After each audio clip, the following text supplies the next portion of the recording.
안녕하세요. 오늘의 데일리 뉴스레터에 오신 것을 환영합니다. 1. 중국의 더러운 음모. 2. 중국의 치명적인 타격. 3. 한국은 중국을 파괴하고 있다. 한번 진실을 알아봅시다.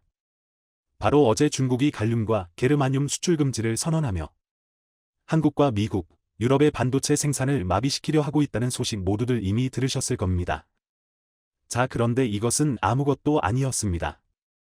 중국이 이보다 훨씬 더 충격적인 일을 꾸미고 있었습니다. 중국은 특히 한국과 미국을 노리고 있는데요. 자, 그런데 한국이 한방에 대반전을 만들어냈습니다. 상상도 못한 곳에서 한국이 파격적인 발표를 하면서 중국은 대충격을 받고 어찌할 줄을 몰라 하고 있는데요. 중국이 어제 발표한 반도체 재료 갈륨과 게르마늄에 대한 수출 통제는 실질적으로 한국 경제에 큰 영향이 없는 것으로 알려졌습니다. 갈륨은 반도체 분야에서 주로 미래 반도체 개발을 위한 연구용 등으로 사용되는 수준이고, 삼성전자나 SK하이닉스가 메모리 반도체를 생산할 때는 사용되지 않는 것으로 알려졌습니다. 디스플레이 분야에서는 갈륨이 유기발광 다이오드 OLED 소재로 사용돼 수출 통제 영향이 나타날 수 있지만, 중국 외 미국 등에서도 수입하고 있어 대체가 가능한 것으로 알려졌습니다. 또한 반도체 공정용 가스 생산 등에 사용되는 게르마늄의 경우 대체 가스 사용을 통해 수출 통제 영향을 줄일 수 있는 것으로 알려졌습니다. 자, 그런데 중국의 갈륨과 게르마늄 수출 통제는 아무것도 아니었습니다. 중국의 진짜 보복은 지금부터였습니다. 중국 전문가들은 중국이 갈륨과 게르마늄을 시작으로 반도체에 꼭 필요한 회토류를 전면적으로 수출 통제할 수 있다. 갈륨과 게르마늄을 통제하려는 움직임이 효과가 없을 경우 중국이 회토류 수출 제한 등 대응을 더욱 강화할 것이라 입을 모으고 있습니다. 투자은행 제프리스의 분석가들은 블룸버그와 인터뷰에서 이번 조치가 상황을 바꾸지 못한다면 중국은 회토류 카드를 꺼낼 수도 있다고 전망했습니다. 이에 실제로 중국 회토류 기업들과 호주 회토류 기업들의 주가가 최근 급등하기 시작했습니다. 자, 그런데 더 충격적인 점은 중국이 한국을 집중 공략하고 있다는 것입니다. 중국은 한국이 중국의 의존도가 크다며 한국의 타격을 주기가 가장 쉽다는 것입니다. 11일 사우스차이나 모닝포스트 SCMP에 따르면 스이농 베이징 인민대학 국제관계학과 교수는 한국은 중국에 대한 경제적 의존도가 높기 때문에 더 쉬운 타깃이 되었을 것이라며 중국은 관용에 있어 나라마다 대응 강도에 상당한 차이가 있다고 지적했습니다. 그는 중국은 양자 관계의 맥락에서 상호 조치를 고려할 것이라며 다른 서방 국가에 대해서는 보복에 나서더라도 한국에 대한 것보다는 강도가 약할 가능성이 높다고 말했습니다. 만약 중국이 한순간에 이렇게 반도체에 꼭 필요한 희토류를 전면 봉제해버린다면 한국을 비롯한 전 세계 반도체 생산이 완전히 마비되어 버릴 수 있습니다. 이렇게 되면 진짜 심각한 문제죠. 자, 그런데 한국이 중국에 보란듯 대반전 반격을 펼쳐 보였습니다. 베트남이 한국에 회토류를 대규모 공급하겠다는 파격적인 발표를 했습니다. 중국이 대충격을 받은 것은 바로 이것 때문입니다. 실제로 지난해 베트남의 희토류 채굴 생산량이 10배 급증한 것으로 나타났다고 로이터 통신이 5일 보도했습니다. 미국 지질조 사국 USGS에 따르면 베트남의 희토류 광산 생산량은 2021년 400톤티에서 지난해 4,300톤으로 급증했습니다. USGS에 따르면 베트남의 회토류 매장량은 약 2,200만으로 중국을 대체하기에 충분한 양입니다. 세계 2위 수준이죠. 베트남은 동남아시아 국가 중에서 회토류 생산량을 유일하게 늘린 국가입니다. 경쟁국인 미얀마나 태국의 경우 오히려 생산량이 감소했습니다. 과거 베트남은 회토류 산업을 육성하려 했지만 가격 하락과 규제 장애물로 인해 빛을 보지 못했습니다. 그런데 최근 한국과 손잡고 중국을 대체하기 위해 희토류를 적극적으로 채굴하기 시작했습니다. 한국은 베트남에 한국 해경의 퇴역 함정을 양도하고 한국산 무기도 적극적으로 지원해 베트남이 남중국해에서 더 이상 중국 함정의 위협에 시달리지 않도록 해주고, 베트남은 그 대가로 한국의 회토류를 대규모로 공급해 더 이상 중국이 회토류를 무기로 한국을 위협할 수 없도록 해주는 윈윈 전략인 것입니다. 한국의 반격은 이뿐만이 아니었습니다. KT가 몽골 정부와 협력해 회토류 동몽골 내 생산된 광물 자원을 국내에 공급한다는 파격적인 발표를 했습니다. KT그룹은 몽골 정부와 금융, 의료, 디지털, 미디어 등 다양한 분야에서 협력 체계를 갖추고 몽골의 디지털 정책 가속화를 전방위적으로 지원하는 대가로 몽골에 있는 회토류를 한국에 대규모로 보낼 수 있게 됐습니다. 몽골은 세계 10대 자원보국으로 희토류 세계 매장량 16% 보유, 구리 2위, 형석 3위, 금, 철, 아연 등 80여 종의 광물을 다량으로 보유하고 있습니다. 중국은 이렇게 한국이 중국 대신 몽골이나 베트남 등을 통해 희토류를 수입하는 것을 예상하고 회토류 가공 기술까지 막아버렸습니다. 그동안 중국은 회토류를 채굴한 뒤 가공까지 하여 전 세계로 수출해왔습니다. 희토류를 가공하지 않으면 아무데도 쓸모가 없습니다. 게다가 최근까지는 중국이 이렇게 가공한 뒤 수출해주고 있어서 회토류 가공 기술에 적극적으로 막대한 돈을 쏟아본 나라가 없었습니다. 따라서 중국은 한국이나 미국이 다른 나라로부터 희토류를 수입할지라도 가공할 수 없어 결국에는 중국의 도움이 필요할 것이라 판단한 것입니다. 자, 그런데 한국이 대반전을 만들어냈습니다. 국내 기업 KSM 메탈스는 영구자석 원료 네오디뮴을 친환경적으로 재련할 수 있는 원천 기술을 보유하며 지금껏 누구도 하지 못했던 희토류 분야 자체 공급망을 형성했습니다. 충남대 스타트업 지론텍 KSM 메탈스의 전신이 가진 기술의 가능성을 꿰뚫어보고 이 회사를 인수하기로 결정한 사람이 바로 이안 겐들 65 호주 ASM 회장입니다. 호주 증시 상장 회사인 ASM은 매장량 1890만 톤 규모의 희토류의 소금속 광산을 보유한 종합 광물기업. 겐들 회장은 5일 한국일보 인터뷰에서 한국 대기업들도 회토류 공급망 구축에 비상한 관심을 보이고 있다고 말했습니다. 그는 회토류 공급 파트너로 한국을 택한 이유가 기술 친환경 재련 때문이냐는 질문에 확실히 그렇다 데퍼니트리 YES고 힘주어 말했습니다. 충남대 연구진이 국제학술지 사이언티픽 리포트에 실은 신기술 논문 하나가 호주 거대 광산기업의 대규모 투자를 이끌어낸 것입니다. 겐들 회장은 올해만 한국을 4차례 방문했을 정도로 국내 희토류 금속 제조 공정에 관심을 쏟고 있습니다. 네, 그렇습니다. 호주 거대 광산기업이 호주에서 채굴한 막대한 규모의 희토류를 한국으로 보내 한국에 있는 공장에서 가공한 뒤 한국 기업들에 안정적으로 공급하겠다는 것입니다. 중국은 대충격을 받을 수밖에 없습니다. 더 이상 한국에는 회토류를 무기로 공격할 수 없게 됐기 때문입니다. 자, 그런데 더 놀라운 일도 벌어졌습니다. 한국은 심지어 회토류를 대체할 수 있는 물질까지 개발하는 데 성공하며 앞으로는 회토류가 필요 없어질 수 있음을 전 세계에 알리며 중국을 크나큰 충격에 빠뜨렸습니다. 열과 전기가 잘 통해 산업계의 금으로 불리는 희귀 광물인 희토류. 영구자석 형태로 전기차 모터와 풍력발전 터빈 등에 두루 사용됩니다.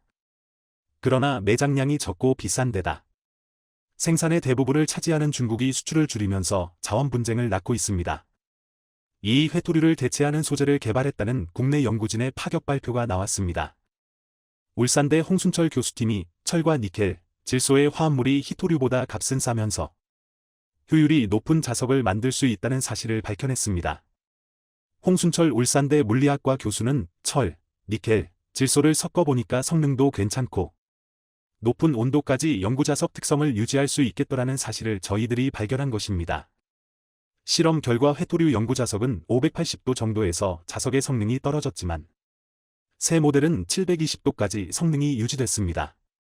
이 사실이 공개되자마자 이 연구 결과는 재료금속 공학 분야 세계 최고의 학술지인 악타 머티리얼리아에 게재됐습니다.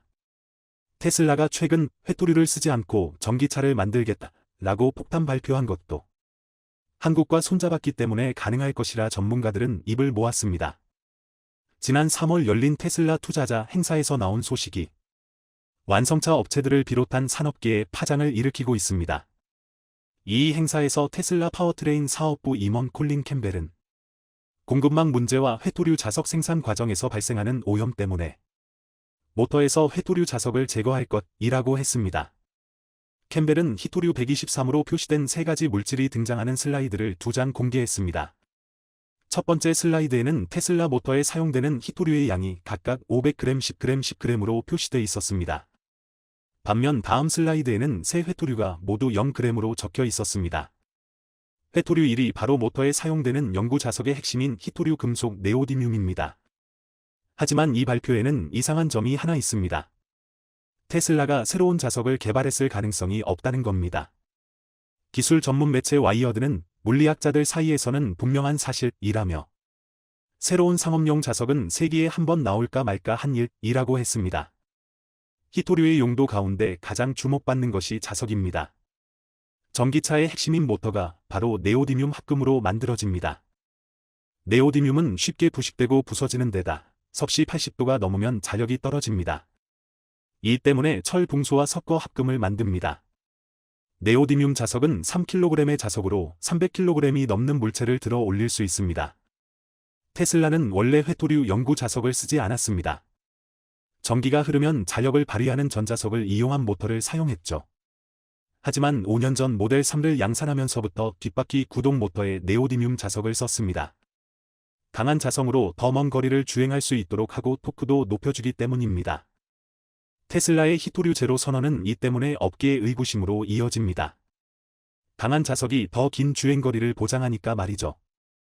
그런데 갑자기 히토류를 안 쓰겠다고 할 수 있었던 것은 바로 한국울산대 홍순철 교수팀이 철과 니켈, 질소의 화합물이 히토류보다 값은 싸면서 효율이 높은 자석을 만들 수 있다는 사실을 듣고 한국과 손잡고 과감한 결단을 내린 것이라 전문가들은 주장했습니다. 최근 중국 관영지가 싱하이밍 주한중국 대사의 발언을 감싸며 한중 관계가 악화할 경우 그 결과를 감당할 수 있겠냐는 발언을 해 논란이 되고 있습니다. 중국 관영 글로벌 타임스는 11일 한국은 중국을 견제하려는 미국의 전략적 함정에 빠지고 있다는 제목의 사설에서 주한 중국 대사에 미국이 이기고 중국이 패배하는 데 베팅하면 반드시 후회한다는 발언을 상세히 소개했습니다.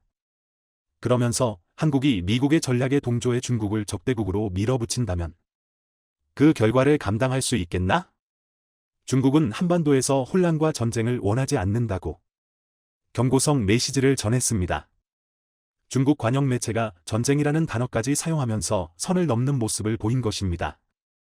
그런데 중국이 이렇게 강하게 경고를 날리는 이유는 사실 요즘 중국 내부에서 일어나는 불안과 혼란이 심상치 않기 때문입니다. 얼마 전 중국 텐진에서는 무려 4,000명이 대피하는 초유의 사태가 발생해 인민들의 물만이 폭발 직전에 달했습니다. 중국 텐진의 한 아파트 단지 내 도로가 치마에 금이 가고 아파트 벽체가 갈라지거나 기울어 주민 4,000여 명이 대피하는 일이 벌어진 것인데요.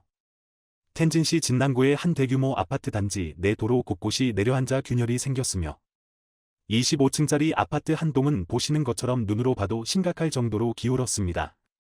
겁에 질린 이 아파트 단지 주민 4,000명은 지난 1일 새벽 아파트를 빠져나와 아직까지 호텔 등에서 머무르고 있는데요. 주민들은 아파트 벽이 손가락이 들어갈 정도로 갈라지더니 얼마 되지 않아 주먹이 들어갈 정도로 들이 벌어졌다고 말했습니다. 아파트 맞은편에서 대규모 터파기 공사를 하면서부터 이런 일이 발생했다고는 하지만 누가 봐도 단기간에 이 정도 치마가 발생하는 것은 불가능에 가깝습니다. 전문가들은 중국식 부실공사가 대형 참사를 야기할 가능성이 높다고 진단했는데요. 코로나 봉쇄 조치가 끝났음에도 불구하고 인민들의 생활은 나아지지 않고 있는 가운데 중국 공산당이 조만간 무너질 것이라는 충격적인 예측까지 나왔습니다. 지난달 16일 중국 국가통계국이 발표한 4월 실업률은 중국 공산당을 적잖이 당혹스럽게 만들었습니다. 16에서 24세의 실업률이 20.4%를 기록하며 사상 최고치를 기록했기 때문입니다. 중국 젊은층 5명 중 1명은 일자리가 없다는 이야기인데요. 미국 CNN은 자체 추산 결과 올 3월 중국의 젊은 실업자는 1,100만 이상이라고. 심각한 것은 공산당 핵심 지지층으로 물리던 2000년 이후 출생자 닝닝호우가 여기에 해당된다는 사실입니다. 특히 지난해 11월 공산당 퇴진, 시진핑 퇴진 구호가 등장한 대학생 백지 시위도 단순히 엄격한 제로 코로나 정책에 대한 반대라기보다는 중국의 물황, 경제 상황에 대한 불만이 반영된 것이라는 분석이 많았습니다. 이후 백지 시위를 겨우겨우 틀어막았는데 지지층인 닝닝호우의 참담한 실업률이 발표되자 공산당으로서는 당혹스러울 수밖에 없었습니다. 청년들이 중국 공산당에 대해 반감을 갖는 것은 중국에서는 매우 이례적인 현상입니다. 2000년대 이후 출생자를 뜻하는 닝닝호우 수기후는 10대 후반 20대 초반을 형성 중이며 이는 어릴 때부터 받은 교육으로 민족주의와 애국주의로 철저히 무장돼 있는 세대이기 때문입니다. 1989년 천안문 민주화 시위로 가슴이 철렁했던 중국 공산당은 이후 국가주의 교육을 강화했고 링링어우는 그 어떤 세대보다 애국주의, 공산당 지지층으로 굳어져 있었습니다. 더구나 링링어우는 물론이고 1990년대 이후 태어난 30대 즉 주링허우 구령후까지 이들은 모두 학창시절 중국의 비약적인 경제성장을 경험했고 그 혜택을 고스란히 누린 세대입니다. 교사들은 이들에게 공산당 덕택에 중국이 세계 2위 경제 대국이 되었다고 가르쳐 왔습니다. 그런데 이런 교육을 받고 자란 중국의 청년들이 막상 자신들의 취업할 시기가 오자 어려운 현실에 직면하게 되었고 청년들이 공산당의 등을 돌리는 모습을 보이게 된 것입니다. 최근 중국 청년들 사이에서는 쿵이지 공을기 문학이 유행하고 있는데요. 청년들이 소설미디어에 스스로를 쿵이지라고 부르면서 삶을 자조하는 글을 올리는데 쿵이지는 중국 근현대 작가 루신의 단편소설 쿵이지의 주인공입니다. 청나라 말기 지식인 쿵이지는 과거 시험에 연연하다 밥벌이조차 못합니다.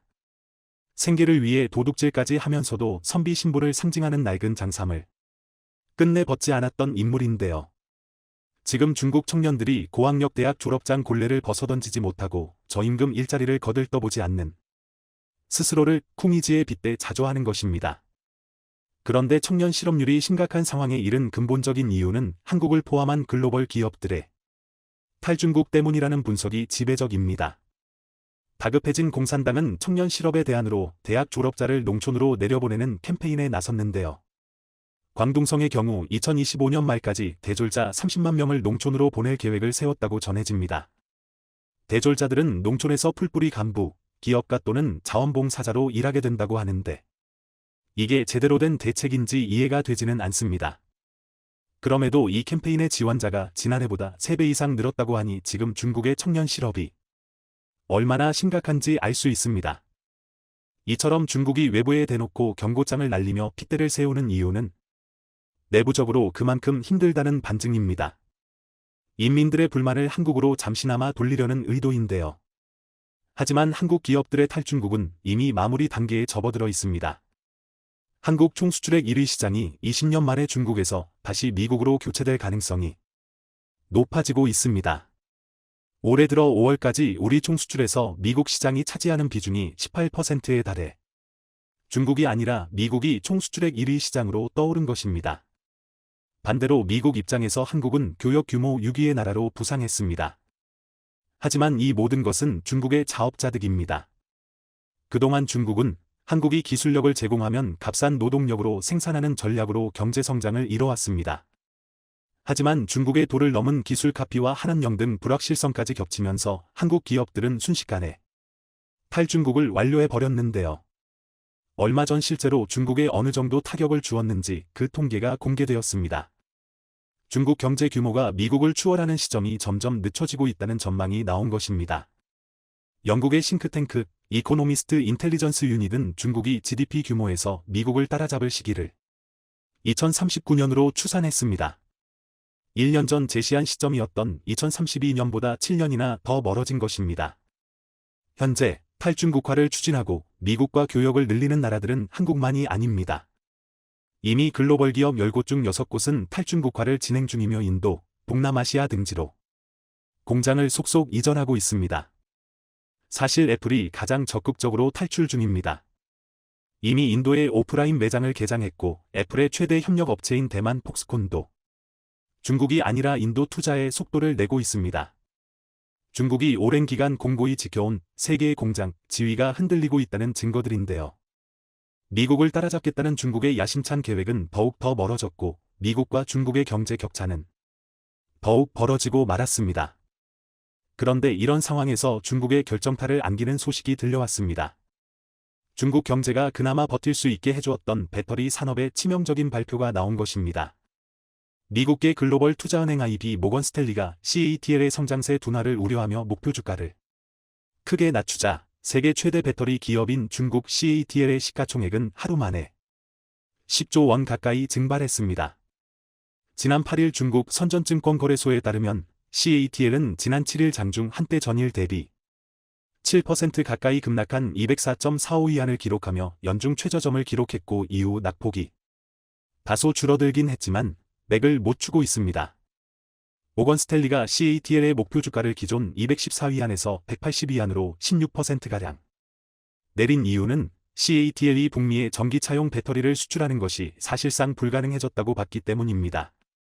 미국 정부가 북미산 전기차에 한해 보조금을 지급하는 인플레이션 감축법 IRA를 시행 중인데 배터리에 들어가는 핵심 광물의 원산지가 중국 등 미국 정부가 인정하지 않는 곳일 경우 혜택 대상에서 제외되기 때문입니다. 모건 스탠리는 보고서를 통해 이런 게 전망했습니다.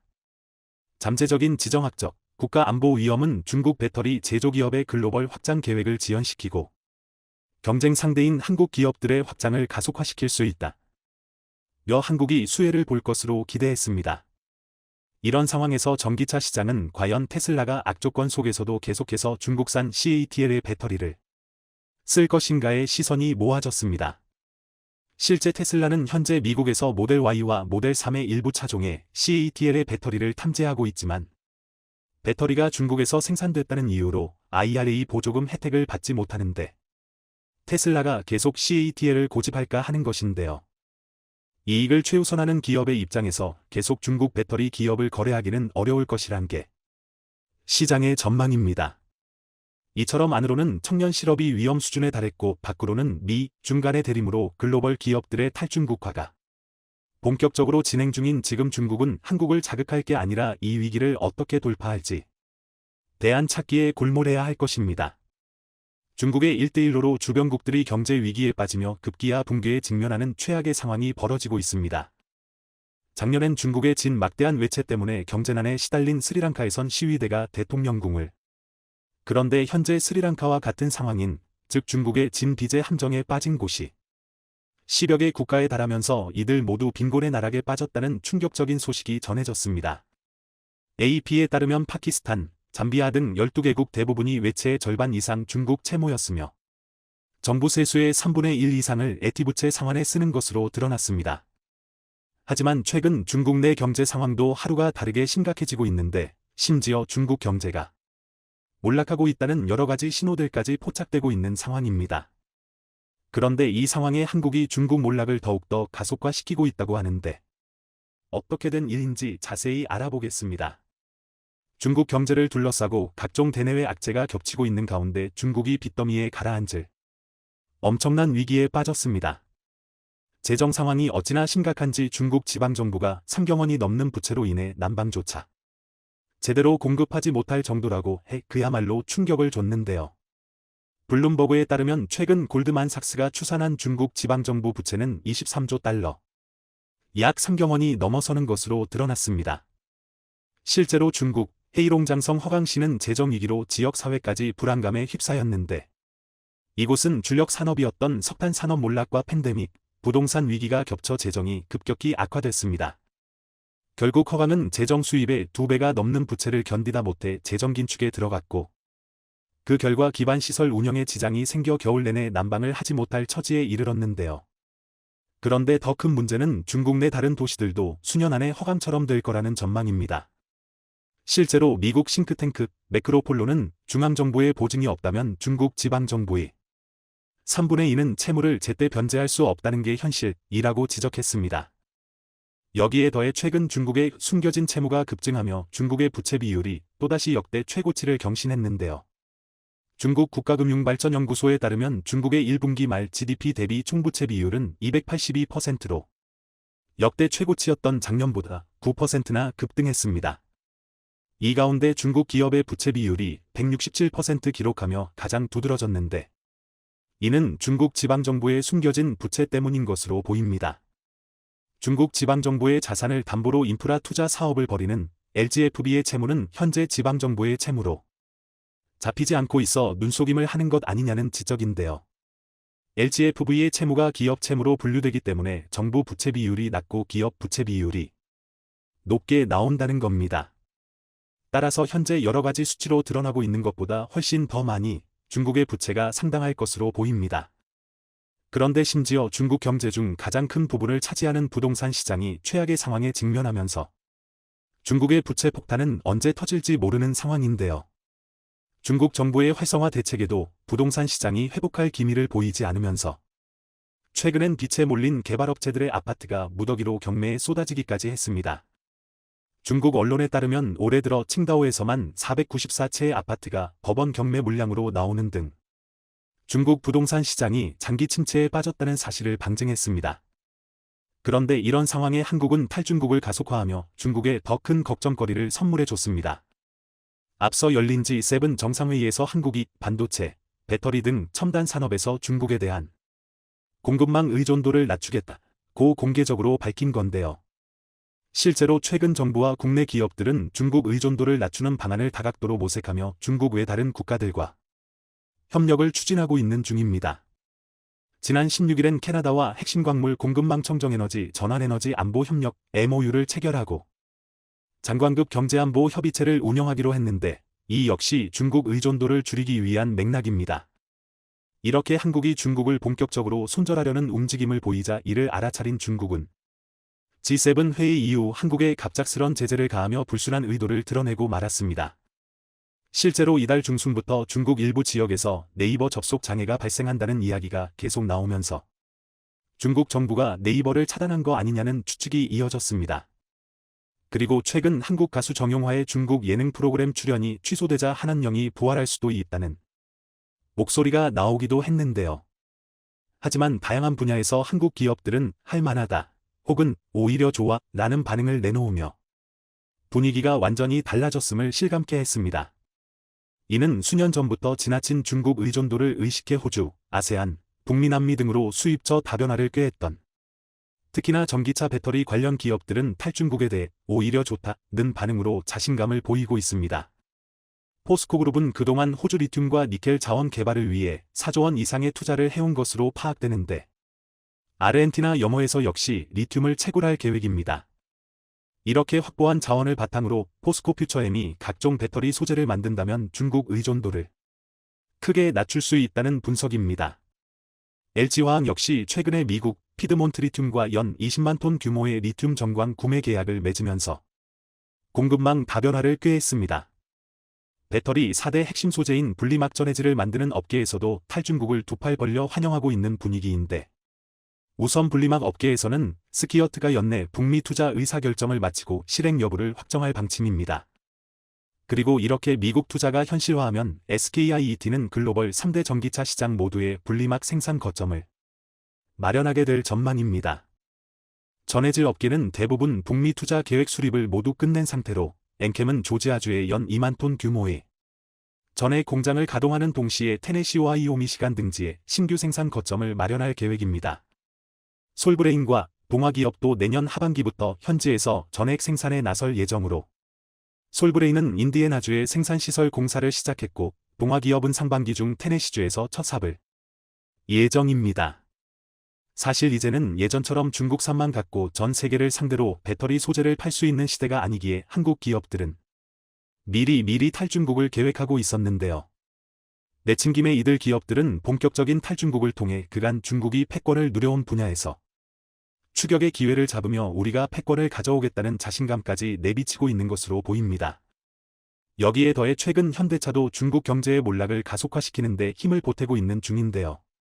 자동차 업계에 따르면 현대차가 6월 창저우 공장 가동을 멈추고 공장 설립 7년 만에 매각하기로 결정했습니다. 창저우 공장은 현대차의 네 번째 중국 공장으로 현재 공장 일부 설비를 현대차 베이징 1공장에 이관하고 사업 철수 과정을 밟고 있다고 합니다. 현대차 철수 결정 소식에 창저우 지역 주민들은 현대차 공장이 곧 문을 닫는다는 소문을 틀었다. 2016년 공장을 세울 때만 해도 사람들이 모두 기뻐했는데 문을 닫는다니 너무 아쉽다는 반응이 쏟아졌는데요. 하지만 현대차는 이런 현지 분위기에도 불구하고 냉정하게 중국 시장을 떠날 준비를 착착하고 있는 중으로 실제로 중국 내에 있는 나머지 공장도 거의 가동하고 있지 않다고 합니다. 현대차가 이렇게 냉철한 판단을 할 수 있었던 건 중국 판매가 아니어도 해외에서 아주 무섭게 폭풍 성장 중이기 때문입니다. 유럽과 미국의 완성차 업체들이 현대차를 의식할 정도로 자동차 업계에선 현대차가 전기차 혁신 기업으로 성장했다는 평가를 받고 있는데요. 최근 월스트리트 저널이 현대차는 어떻게 그렇게 쿨해졌나라는 제목의 기사를 낼 정도로 전기차 시장에 새로운 강자로 두각을 내고 있음을 방증했습니다. 월스트리트 저널은 저가 브랜드를 만들었던 현대차가 전기차의 혁신을 꾀하며 시장 1위인 테슬라를 정조준하고 있다. 며 찬사를 보냈습니다. 실제로 아이오닉 6는 얼마 전 미국 뉴욕에서 열린 자동차 전시회 2023 WCA에서 최고상인 세계 올해의 차와 함께 올해의 디자인, 올해의 전기차상을 받으며 테슬라의 아성을 위협하고 있는데요. 현대차가 1980년대 엑셀을 내세워 미국에 상륙했을 때만 해도 싼 가격으로 미국 코미디언들이 웃음거리로 삼았던 것과 확 달라진 엄청난 변화입니다. 또한 현대차는 세계 자동차 시장 규모 3위로 올라선 인도 시장에서도 엄청난 폭풍 성장을 이어가며 훨훨 날아오르고 있는데요. 실제로 인도 내 판매량이 꾸준히 늘면서 작년 현대차, 기아의 인도 법인이 벌어들인 순이익이 1조 원에 달하는 것으로 나타났습니다. 여기에 더해 현대차는 인도 시장을 철수한 GM 공장도 인수할 예정이라 절차가 마무리되면 현대차의 인도 현지 생산량은 연간 125만 대를 넘어서게 될 전망입니다. 심지어 현대차는 차세대 배터리 개발 투자에 나서며 글로벌 완성차 업체들의 꿈인 배터리 내재화에 성큼 다가서고 있는데요. 전기차 핵심 부품인 배터리 성능을 개선하고 원가를 절감하기 위해선 자체 배터리 생산 필요성이 제기되고 있는 만큼 이를 먼저 실현하고 있는 겁니다. 이 가운데 현대차가 주목하고 있는 건 리튬메달 배터리로 리튬이온 배터리보다 주행거리가 30% 길고 12분 만에 배터리 용량의 90%까지 충전할 수 있는 것으로 전해집니다. 이렇게 현대차는 미래차 1등 기업으로 도약하기 위해 하나하나 단계를 밟아가고 있는데요. 이쯤 되면 조만간 중국이 탈중국을 꾀하고 있는 한국 기업들을 향해 돌아와 달라고 목 놓아 울부짖을 것 같습니다.